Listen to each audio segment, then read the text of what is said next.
Good morning, good afternoon, or good evening, depending on where you're listening. Welcome back to AI and the Future of Work. Thanks again for making this one of the most downloaded podcasts about the future of work. If you enjoy what we do, please like, comment, and share in your favorite podcast app. And we'll keep sharing great conversations like the one we have for today. I'm your host, Dan Turchin, CEO of PeopleRain, the AI platform for IT and HR employee service. I'm also an investor in and advisor to more than 30 AI-first startups. And as you know, a firm believer in the power of technology to make humans better. If you're passionate about changing the world with AI, or maybe just looking for your next adventure, let's talk. Now, we learn each week from AI thought leaders on this show. And of course, the added bonus is you get one AI fun fact.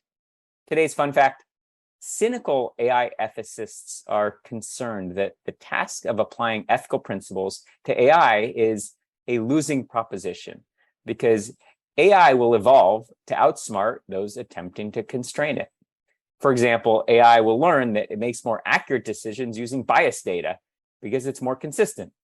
For example, potentially approving fewer loans for females and underrepresented minorities than white males who, according to available data, have lower default rates. Jack Clark, co-founder of the AI safety research lab Anthropic and former policy director at OpenAI, is one of those concerned about the AI ethics arms race.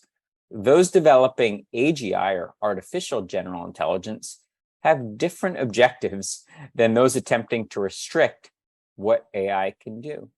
Jack's a vocal advocate for aligning AI innovation with AI regulation that will hopefully lead to the integration of ethics into the very fabric of AI product development. We're in the earliest phases of this dialogue. It's one that will certainly define who we are and who we'll become as a species. I'll link to the full article in Vox that frames the debate in the show notes. Jack Clark, if you're listening, join us on the podcast. It's a fascinating topic. Now, shifting to this week's conversation, we had a great discussion recently with Synesys One co-founder Paul Lee about crowdsourcing the development of LLMs, or large language models, using games in the metaverse where players complete puzzles to stake tokens on the Solana blockchain. It was really our foray after more than 150 episodes into the metaverse and Web3, and kind of where those intersect with AI and NLP. Well, today we're going to go deeper into the rabbit hole, but this time from the investor side. Hina Dixit spent nearly 8 years in engineering at Apple before joining Samsung Next, Samsung's corporate venture fund, as an investor. While at Apple, Hina led teams focused on everything from security to iCloud to developer tools, and she holds many patents from her time there. Hina has since been focused on investments in AI, AR, infrastructure, Web3, and the metaverse. Today, we'll get educated about what's investable in this climate and where there's still opportunities for disruption. Without further ado, Hina, it's my pleasure to welcome you to the podcast. Let's get started by having you share a little bit more about your background and how you got into this space. Hi, Dan. Thank you so much for the kind invitation. And it's a pleasure being on this platform today. So hello, everyone. I'm Hina Dixit, and I currently head AI investments at Samsung Next. I'm also focused on some aspects of Web3 and metaverse investments as well. Samsung Next is private equity and venture capital arm of Samsung. We have invested in some of the very cool companies around in the metaverse focus area and AI focus area recently, which include the Yuga Labs, Alchemy, Axie Infinity, Nifty, and there are 120 companies in our portfolio right now around. In the AI side, I recently closed 3 investments in companies which are still in stealth mode. So I'm not at the liberty of sharing their names, but they're doing something amazing in this space. Before Samsung Next, as Dan mentioned, I was at Apple and I led several projects there, which focused on Xcode, security, accounts, iCloud, and I was DRI for like a lot of cool features, like, for example, 2-factor authentication when it was first launched in 2015, I guess. Apart from investing recently, my let's go back to my background a little bit. I have a passion for learning and mentoring people, and I'm a person who has always wanted to do something challenging in life. When Samsung Next reached out to me, I was very unsure if I should join. So I asked my mentor, Satya Patel from Homebrew, to help me make this decision. And I sent him a list of questions about the venture capital world, career prospects in this space, because I was a person who was just like coming from a builder's background. I didn't know anything about finance. I didn't know anything about venture at all. So he was very kind and he sent back all these answers to me. And he was very gracious and he helped me out and he helped me make this decision. And so far, like this journey has been amazing working with amazing founders so far. And this team is amazing. I have learned so much in last 6 months that I couldn't have learned in last decade of my career. I want to understand a little bit more about your journey. We've had some amazing female leaders on this show talk about, how maybe they were raised outside of the United States and they've gone on to achieve amazing things. And, we've learned so much from, the inspiration that we can derive from the fact that they never saw a glass ceiling. And, tell us about when you were growing up, were you expected to become an engineer and then a venture capitalist? And if not, what made you believe that you could, achieve anything? Not really. So I come from a very humble background. My dad, he is a clerk in a government job in India. And I grew up in a very small town of India. It's called Kanpur. And I think not a lot of people would even know this name. But at the same time, my parents made sure I had the best of resources when it came to education. They made sure I went to good schools. They made sure I had all the resources. My dad bought me my first computer when I was in first year of my undergrad. And not everybody around me had that liberty. So I don't think anybody imagined that I would come to this spot, but they kind of everybody sensed that, okay, this person wants to do something out of out of the normal. So let's support her. And that support led me to continue with my journey and come all the way here. Obviously, there have been a lot of hardships in my life. I didn't have enough resources when I was doing my master's. I had to take a loan. I had to take a loan for my undergrad as well. And even to get some pocket money, I had to work through multiple jobs and I had to make even buying a Starbucks coffee was a big deal for me when I first moved to States, and saving every penny.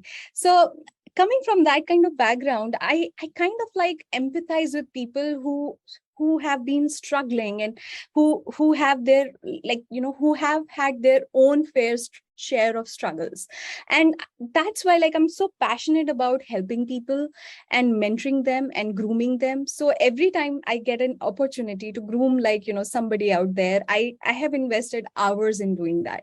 I have helped people learn how to code from scratch. I have learned learned over time how to help people to kind of help them out with any career problems that they are hitting in their journey.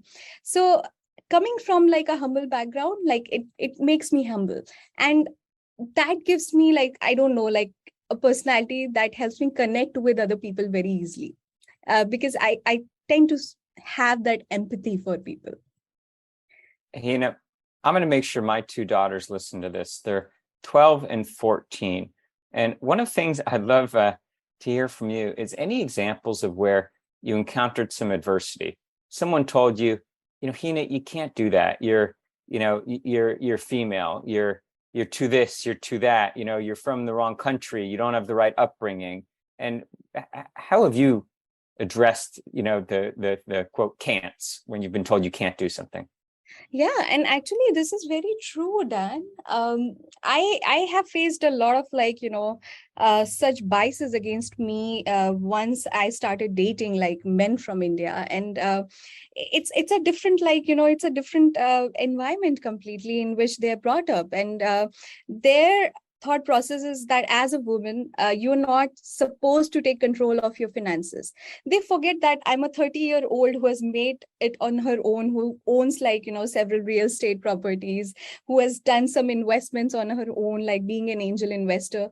I did face a lot of bias, like men would call me that you are very ambitious, you're too ambitious to be a wife. And I would get dumped, and I have been dumped like for a lot of times, like for this reason. And luckily, like, I'm married to one of the most amazing human beings ever, and he's from India as well, but he's such a feminist, and that made us work very coherently through our life problems, and he's so supportive. So I'm glad that I waited to meet the right person, and I didn't jump on to or give up on my ambition just when I was about to get married to somebody else. I didn't move forward with that. I waited to meet the right person who would support my ambition, who would support my career choices, who would give me liberty to control my own finances and make my own decision, because that's how my parents brought me up. They brought me up as a very independent person. I remember there is this very influential incident between me and my dad that happened when I was in undergrad. And I remember him giving me around $1,000 as pocket money initially for the first year. And he came back to see me in 3 months or so, and he asked me, hey, do you need any money? And I told, yeah, I need money because I kind of have spent all of the $1,000 that you gave to me because I had to buy books. And then he was like, oh, okay, I will give you more money. And I made all the accounts for every spend that I did. I made a list of spend that I did, and I showed it to him, and I said, hey, you can take a look, I really spend the money here and here. And he was like, you never give me account for the money that is given to you. I trust your choices, and you should trust your choices as well.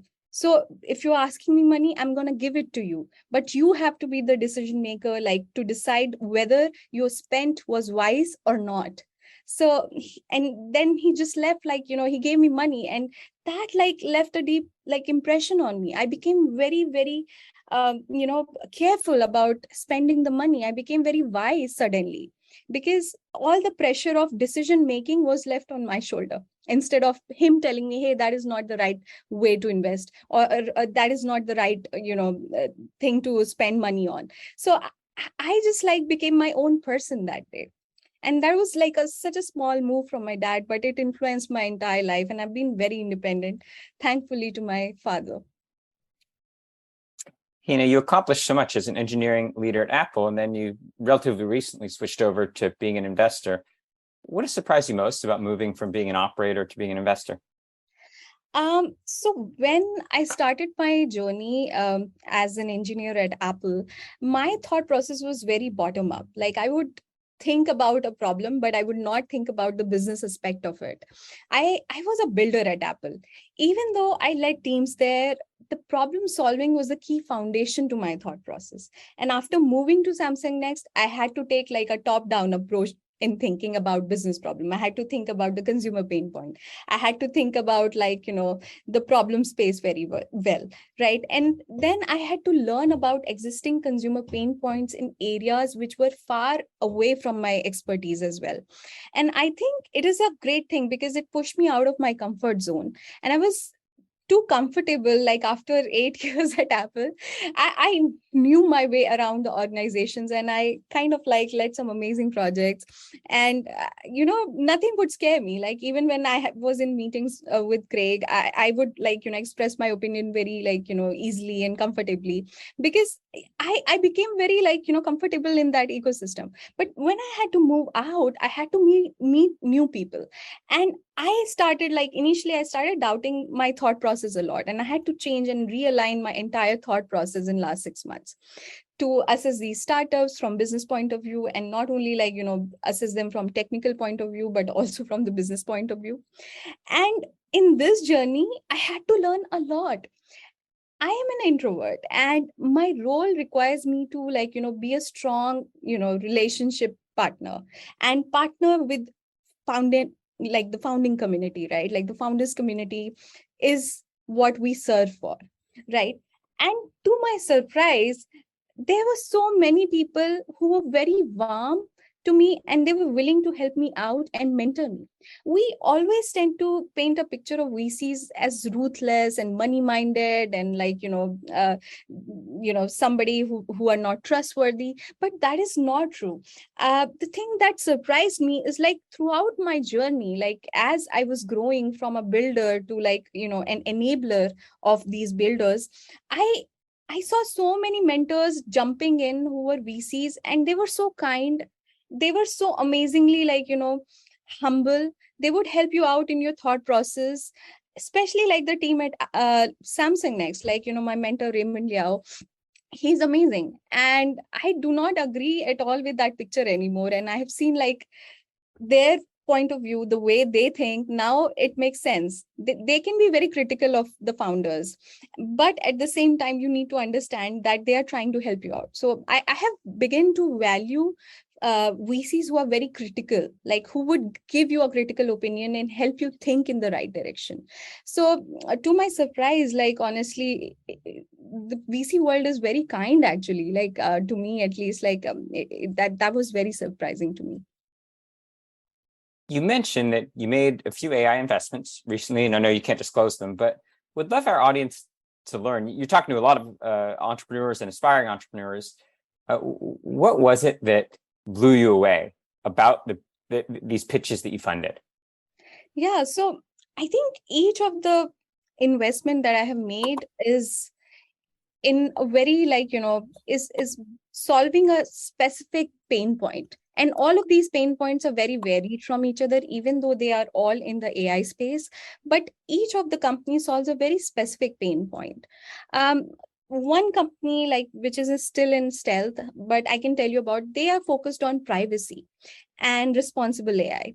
The other company, like, that I have funded is in semi-supervised learning. And the third one is in document engineering and knowledge management. So these three companies, like all of these have done like amazing work.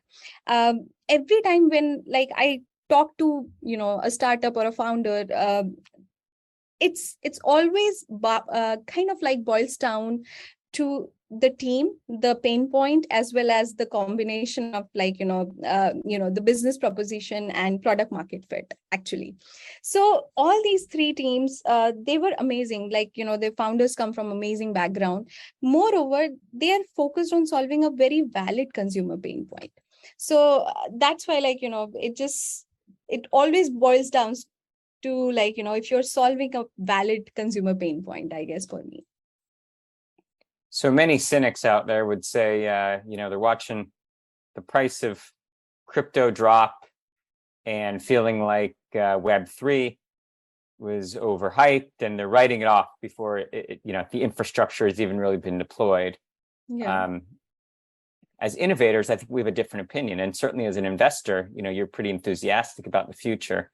Pitch us on the future of not just the metaverse, but Web3, and where we are in terms of the innovation cycle.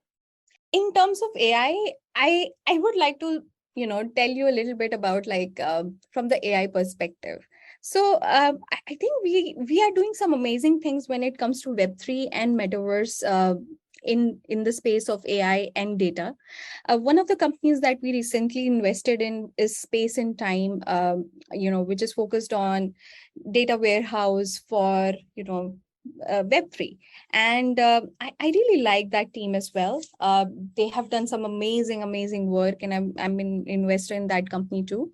I feel like there is still a space, a problem space where like, companies which have an intersection between AI and Web3 still need to like, come up. And there are a lot of pain points in Web3 that AI could solve. For example, how would you even approach ML pipelines when the data is decentralized, right? Or how would you put like an ML model into production when like, for particular dApps, right? Like how would you like embed ML into these dApps? So there is that gray area where like, companies can come in and they can solve this viable solution as well. I feel like metaverse and Web3, like they are here, but from the AI perspective, I think I have started seeing some of the very cool companies. There's another company called Zoltar Labs, um, which are focused on the testing and production and deployment aspect of you know uh, of Web3. And I think that is a very crucial piece as well for Web3, for dApps, that how would you even test these smart contracts? How would you even audit these smart contracts, right? Like, so there are a lot of good intersection of AI which can be there with Web3, which are unexplored yet as of now. There was a time when Web 2 was, call it, decentralized. I mean, a lot of the principles of Web 2 were based on open standards, and cynics would say Web 3 will rapidly be, or I should say, authority over Web 3, whether it's smart contracts or other kind of dApps, will be consolidated by the big five in tech, one of which is your former employer. Yeah. What will be different this time around? How do we prevent the owners of the data, the owners of the infrastructure from essentially centralizing a decentralized concept like Web3? Yeah, that's a very good question, actually. On the contrary, like I feel when it comes to the big five tech vendors, we always see them as trendsetters, but I don't think like we need to see them as trendsetters. All they think is they think about a consumer pain point, and then they think about a solution to solve that consumer pain point and see if that's that has a great business value proposition or not, right? And that's why we shouldn't rely on the big five tech vendors to take over and build this Web3 infrastructure for us. And that's why when I say that, okay, there are a lot of spaces which are still unfulfilled, and there is a gap, there's this space of testing, deployment, and production of dApps which is unexplored. I don't know if Apple or Google or Facebook or Microsoft or Amazon is working on them, but it is a valid pain point, and I don't think they are ready to solve that yet, right?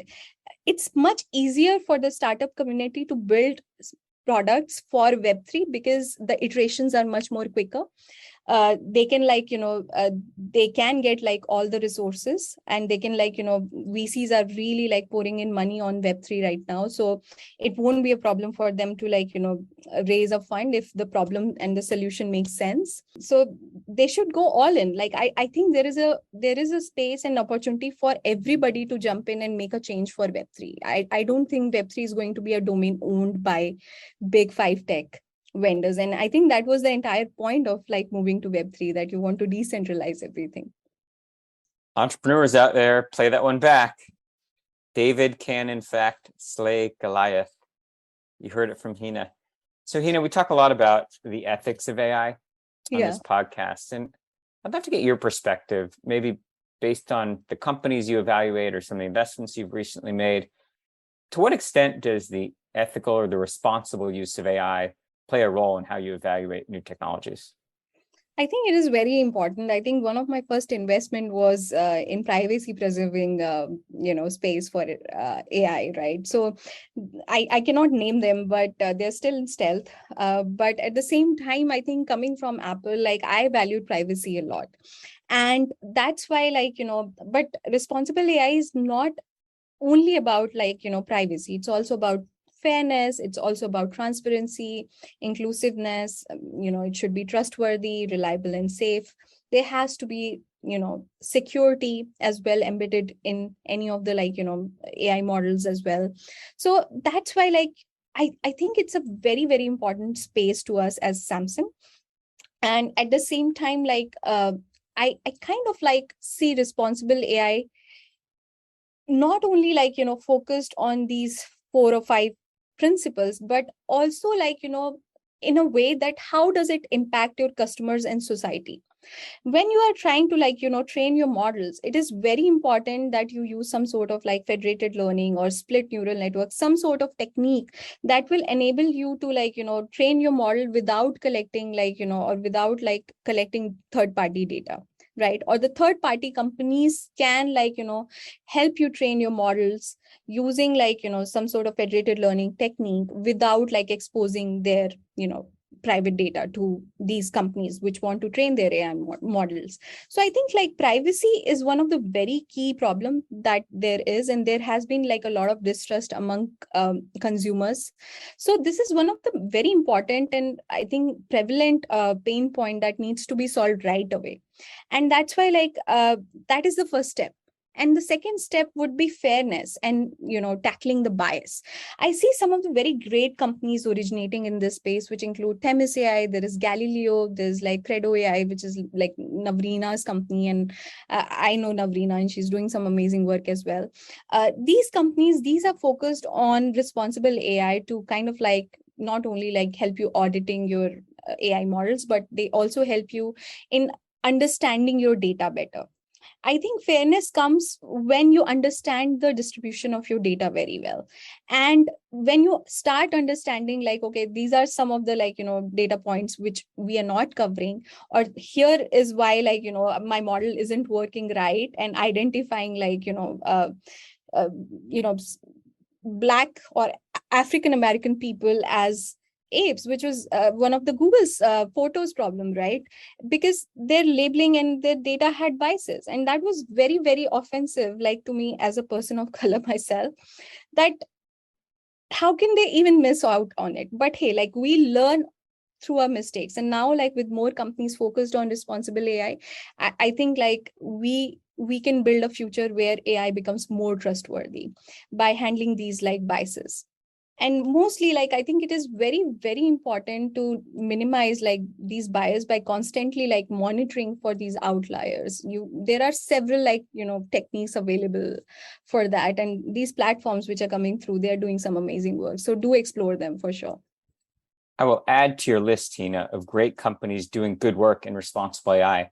We had Krishna Gade, who's the CEO of Fiddler, an explainability platform, on the podcast.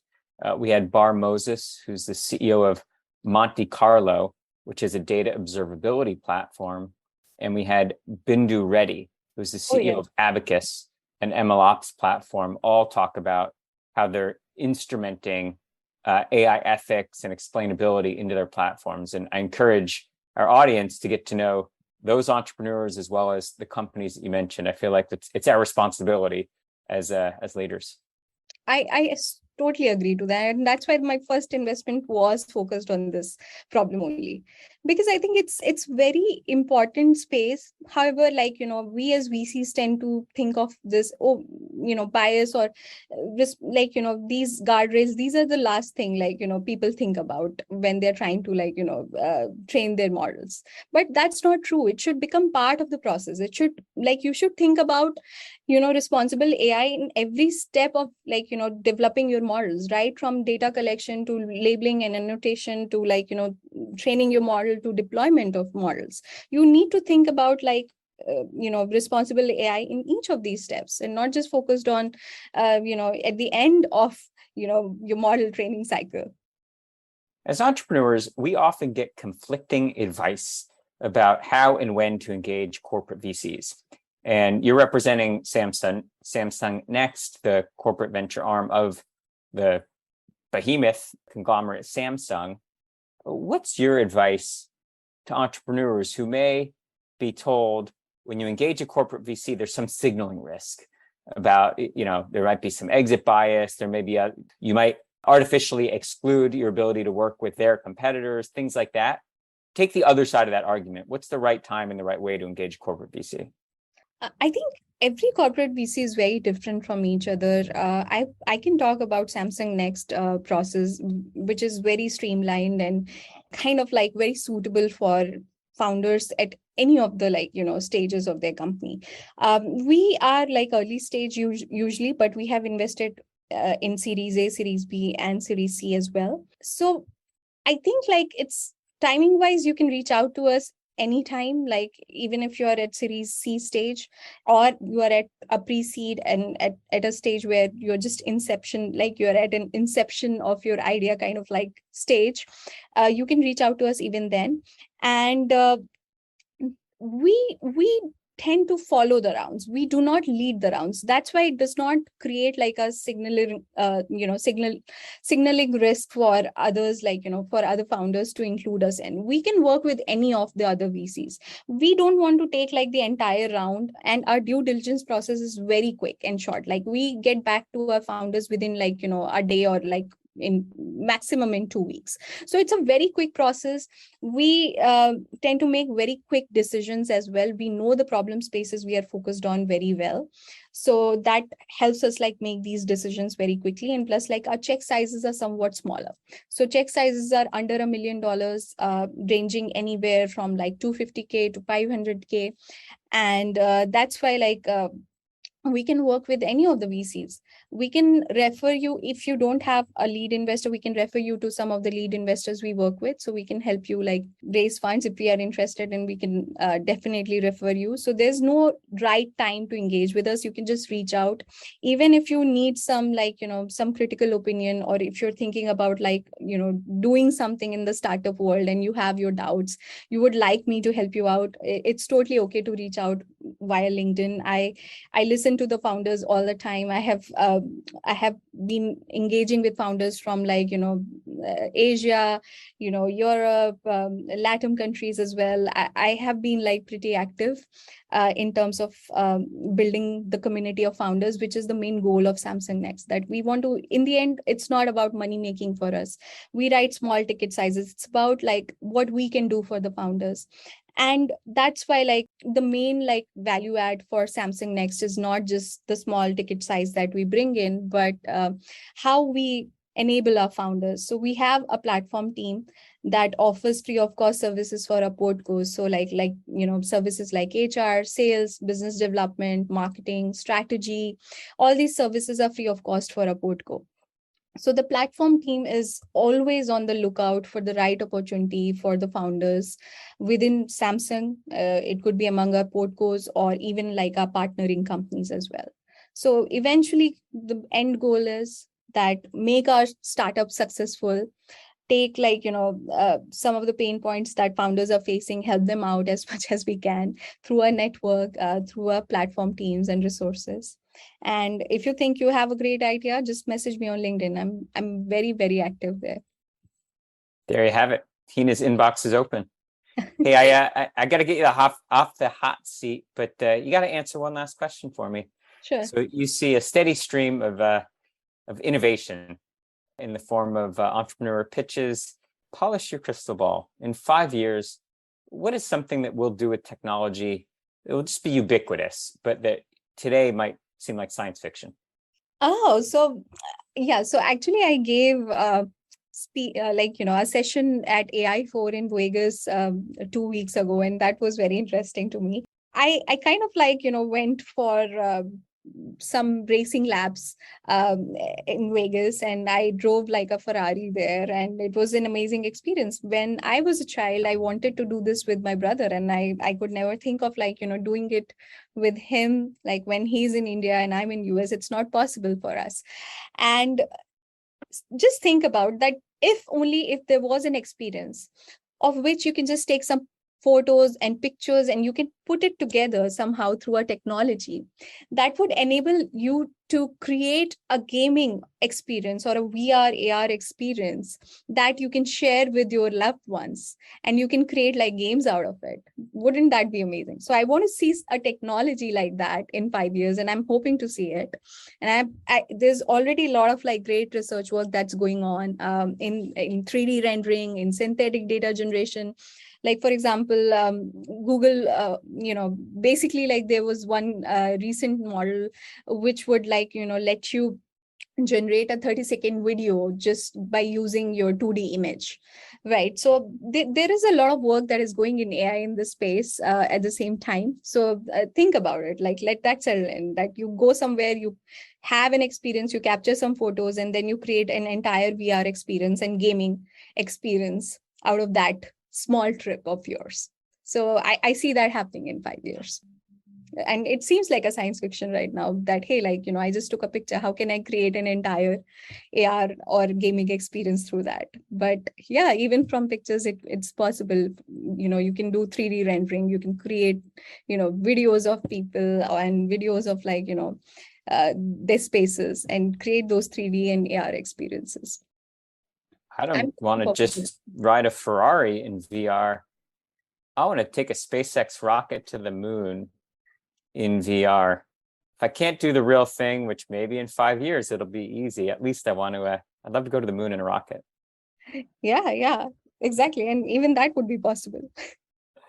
I love it. Hina, this has been so much fun. Thanks for hanging out. Thank you so much, Dan. It was an amazing, experience talking to you. And thanks for being so kind, and thanks for this opportunity. Absolutely. And maybe when that vision that you have for AR and VR come to fruition, we'll have you back. And what we're talking about today is being in the future. Maybe it'll be in the present then. Would that be okay? Yeah, maybe we can do it in metaverse. All the better. Good stuff. Well, that's Hina from Samsung Next Ventures, and a great conversation. That's a wrap for this week on AI and the future of work. I'm your host, Dan Turchin. We're back next week with another fascinating guest.